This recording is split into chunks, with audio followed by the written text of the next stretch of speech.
আজকে এই ভিডিওটি হতে যাচ্ছে 150 টাকা দিয়ে পুরো দিন সার্ভাইভ করতে হবে। আর আজকে এই ভিডিওতে 4টা টাস্ক থাকবে। 4টা টাস্কের প্রথম টাস্কটা কেউ বাসে যেতে পারবে না। দ্বিতীয়টা হচ্ছে 150 টাকা দিয়ে পুরো দিন সার্ভাইভ করতে হবে। তৃতীয় টাস্ক হচ্ছে যে কে টাকা বাঁচাইতে পারে বেশি। চতুর্থ টাস্ক হচ্ছে আপনি কেউ গোসল করতে পারবে না।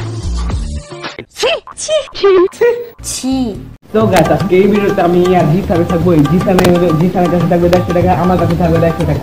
আর আজকের ভিডিওটি হচ্ছে কেউ বাসা যেতে পারবে না, সারাটা দিন বাইরে থাকতে হবে এবং 150 টাকা দিয়ে সার্ভাইভ করতে হবে।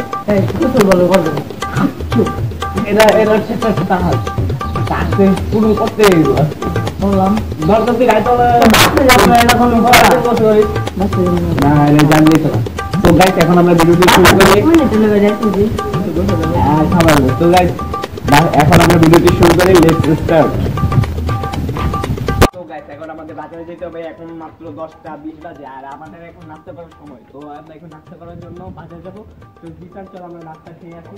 তো বন্ধুরা দেখুন আমাদের ভিডিওটি। চল। সকালে নাস্তা করার জন্য আমি আর জিসান একটু হোটেলে যাই। হোটেলে গিয়ে আমি আর জিসান দুটি করে পরোটা নিই এবং সাথে ডাল ভাজিও নিই। তো এই হচ্ছে আমাদের সকালের ব্রেকফাস্ট।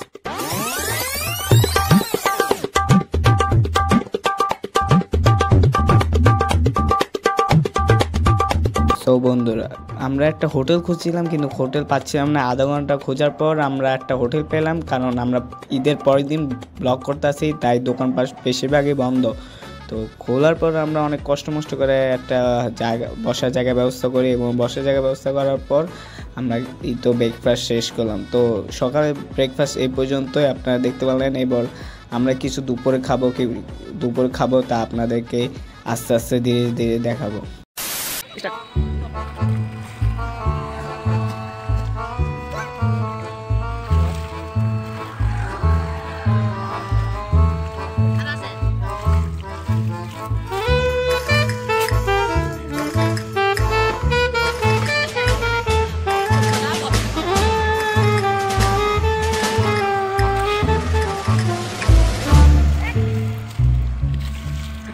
সুপ্রিয় ভিউয়ার্স, এখন দুপুরের টাইম হয়ে গেছে। আমরা দুপুরে খাওয়ার সময় হয়ে গেছে, কারণ এখন বাজে হলে 1:43 বাজে। সো বন্ধুরা, এখন চলুন আমরা খাওয়ার জন্য আমরা অন্য কোনো একটা প্লেস খুঁজি। সো দুপুরের খাবার হিসেবে আমি একটা স্যান্ডউইচ নিই এবং জিসান একটা পুডিং নিই। তো আমরা ভাবছিলাম যে আমরা দুপুরে একটা খিচুড়ি খাবো, কিন্তু খিচুড়ি খাওয়ার জন্য কোনো দোকান খোলা ছিল না। 1 ঘন্টা খুঁজছি, কোনো একটা দোকান পাইনি। তো অবশেষে আমরা একটা রেস্টুরেন্টে গিয়ে আমি স্যান্ডউইচ নিচ্ছি এবং জিসান পুডিং নিচ্ছে। তো আমার স্যান্ডউইচের দাম পড়ছে 70 টাকা আর জিসানের পুডিংয়ের দাম পড়ছে 40 টাকা। তো আমরা এখন দুপুরে খাবারটা খেয়ে নিই।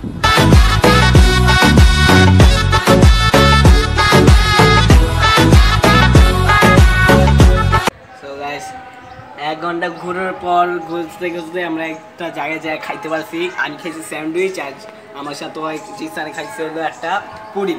তো আমার স্যান্ডউইচটা নিচ্ছে 70 টাকা, পুডিং নিচ্ছে 40 টাকা। ওই আমার বাটপারি করছে, হইতেছে আমার স্যান্ডউইচ খাইব।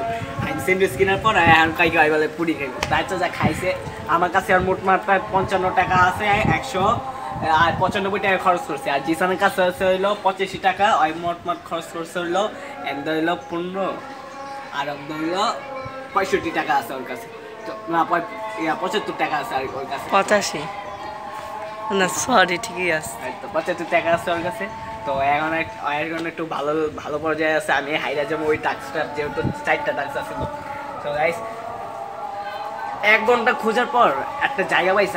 আমাদের কথা ছিল যে আমরা বিরিয়ানি বা খিচুড়ি টাইপ এমন কিছু খাবো দুপুর খাওয়ার জন্য, কিন্তু আমরা 1 ঘন্টা ঘুরছি, 3-4টা দোকান গেছি, যে সব দোকানে বন্ধ। পরে ভাবলাম যে না, একটা হোটেলে যাই, কিছু একটা খাই আসি। তো খাওয়ার পরে এখন এই জায়গায় আসলাম। তো বন্ধুরা, আপনার সাথে কিছুক্ষণ পর দেখা হচ্ছে।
যে একটা 5 টাকা দামের বিস্কুট কিনছি, এটা হচ্ছে আমার সমস্যা, কারণ আমি জানতাম না রাফি যে এতগুলা কিনবে।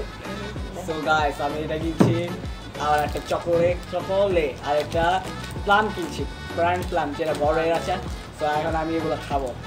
আর আমাদেরকে দেখায় আচ্ছা গাইস আমরা খেতে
আজকে দিচ্ছে, আজকে চ্যালেঞ্জ দিচ্ছে, আর তোমার কাছে কয়টা আছে? আমার কাছে 90 টাকা আছে। এবার তো 60 টাকা করতেছ, আমাদের তার মানে আছে কয় টাকা? কত টাকা করেন ভাই? আমার কাছে 90 টাকা আছে, আমার কাছে 25 টাকা। সারাদিন মাত্র 60 টাকা আমি আরো লইতে চাই, আমি খাইতে পারি। তো বন্ধুরা আজকের ভিডিও এই পর্যন্ত। আই হ্যাভ ইনজয়েড দিস ভিডিওটি ভালো লাগলে অবশ্যই লাইক এন্ড সাবস্ক্রাইব করে দিবেন আর আমাদের পাশে থাকবেন। আজকে